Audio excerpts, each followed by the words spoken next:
बोलेंगे यहाँ पे दो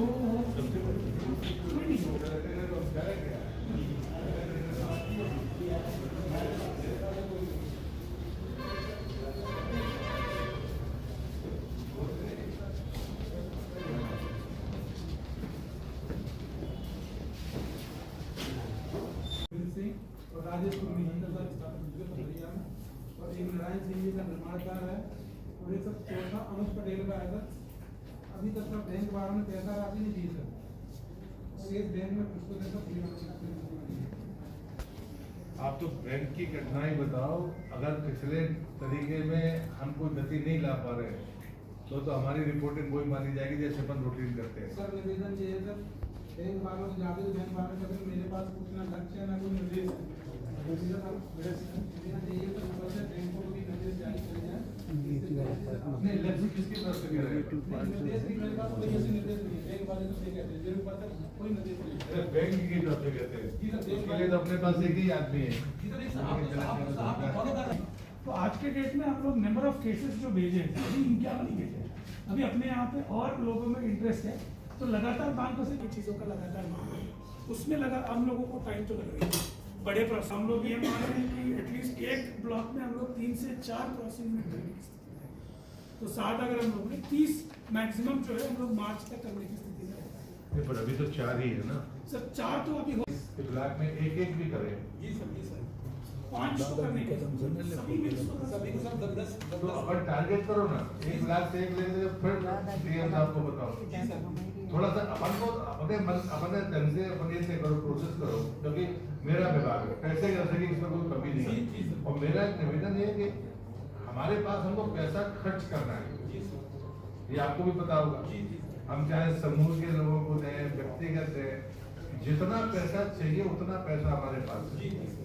लेकिन अगर बैंक की समस्या है तो इसको अगर हम तो इसको जिला इसमें सॉल्व कर सकता है। अगर हम एक बार बैंक के लोगों से बैठ के बात करें तो मैं भी बात करूँ, कैरी फॉरवर्ड होगा वो जो बजट में आएगा वो, तो उसके हिसाब से तो मुझे लगता है कि 1.5 गुना हमारे पास पैसा होगा।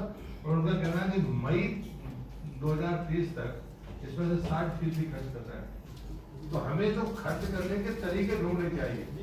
अभी तक पैसे की कमी थी तो अपन देखते। बताओ भाई, प्रधानमंत्री सूक्ष्म उन्नयन योजना लघु उद्योग में डालते हैं, उसमें 10 लाख रुपए का अनुदान है। जो कॉस्ट का 35% अधिकतम 10 लाख रुपए। मैं बता देता हूँ, नहीं तो सकता आपका एमपीओ हो या इंडिविजुअल हो, 10 लाख रुपए का आपको मिल सकता है। सर 35% का अनुदान है। ये गूगल एक मोटा, बाकी आप डिटेल में जाएंगे तो आपको बाकी चीजें मिल जाएंगी। समूह सबसे बेहतर तरीका है कि समूह को अगर वो पैसा जाता है तो रोजगार ज्यादा लोगों को मिलता है। कोई इंडिविजुअल भी करता है उसका मनाही नहीं है, कोई सोसाइटी करना चाहे तो उसको भी, और एफपीओ करना चाहे तो उसको भी। तो इनिशियल ये 10 लाख रुपए तो है, जिसमें 35% की सब्सिडी है। और इसका इस वर्ष का लक्ष्य है 65,000 हमको यूनिट्स को देना है, क्योंकि पिछली बार का टारगेट 45,000 था। हमारे पास में कोई 26,000 आवेदन आए, 12,000 स्कूटी में ठीक मिले और शायद 5,600 को हम दे पाए। अब वो संख्या इस साल की मिलाकर 12,000 यूनिट तक कुल पहुंची है, जो पहुंचानी चाहिए थी लगभग 70,000। पैसा है, लेने वाले नहीं है, तो जानकारी के अभाव के अलावा मुझे कोई लगता नहीं। एक जो बैंक की प्रॉब्लम है, इसको कैसे सॉल्व करेंगे, इसमें कोई सब बात करनी चाहिए।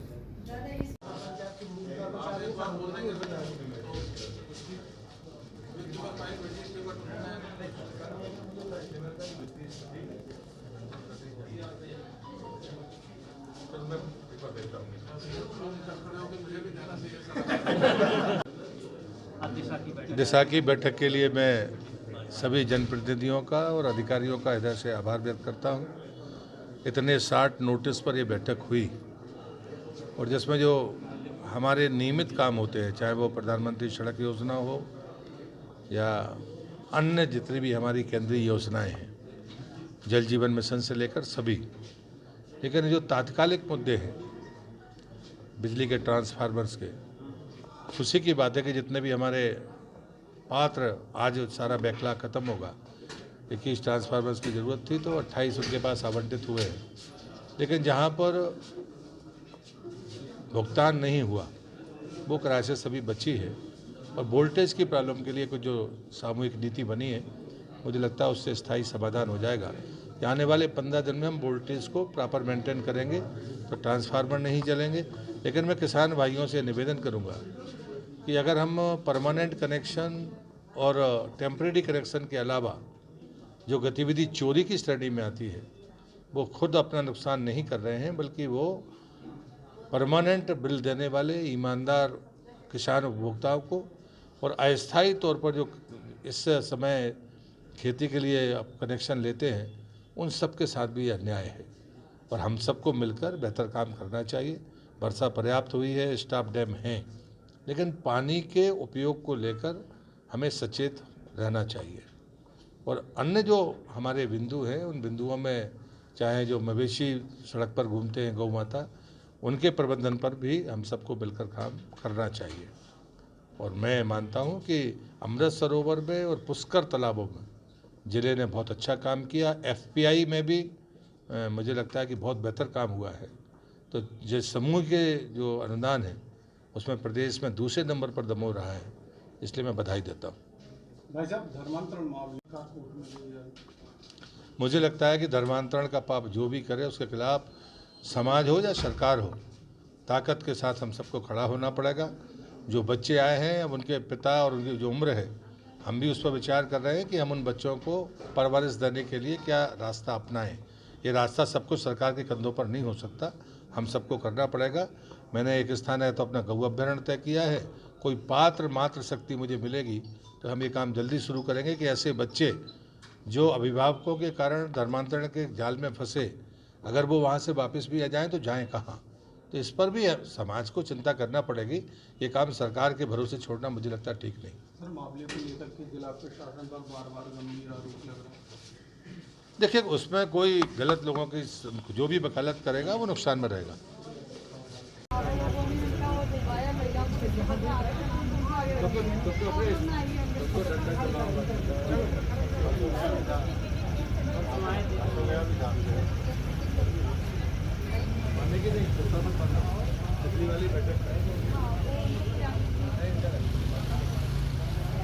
मेरी बात को 6 महीने दे तो सही।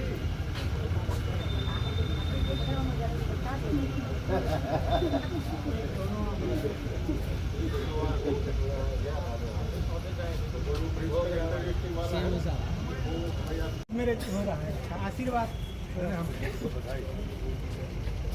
तो मिले कैसे तुम दोनों? अच्छा, वहीं मिल गए। कहाँ के रहने वाले? भर गया। कौन गाँव? कौन गाँव?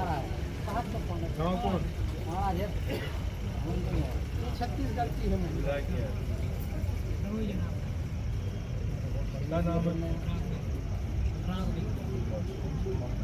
आज कोर्ट में बहुत अच्छे से रहना।